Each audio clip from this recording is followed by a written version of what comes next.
Hello everyone. হ্যাঁ হ্যাঁ, আমি জানি আমার মতো তোমরাও আমার ডেইলি ব্লগ দেখতে দেখতে একেবারে বোর হয়ে গেছো। তাই আজ হবে একটা নতুন ধরনের ভিডিও। তো অনেকদিন থেকেই ভাবছিলাম আমার এই ফোনের কভারটা একটা এক্সপেরিমেন্ট করব বলে।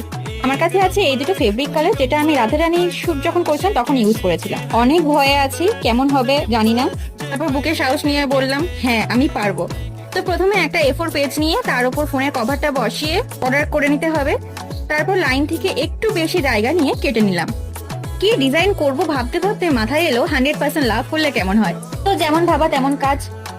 আঁকা কমপ্লিট হয়ে গেলে ভালো করে কভারটার উপর গ্লু লাগিয়ে নিলাম যাতে কাগজটা ভালোভাবে বসে যায়। লিটারেলি মহা যুদ্ধ করার পর আমি এটা ঠিকঠাক ভাবে সেট করতে পেরেছি। এবার হলো রং করার পালা। তাই লাল আর সাদা রং মিশিয়ে বানিয়ে ফেললাম একটা গোলাপি কালার। এবার একে একে সব কালার গুলো করে নিলাম। সাদা জায়গাগুলো বড্ড ফাঁকা ফাঁকা লাগছিল, তাই ওই জায়গাগুলো ডট ডট দিয়ে দিলাম। এই হলো আমার কভারের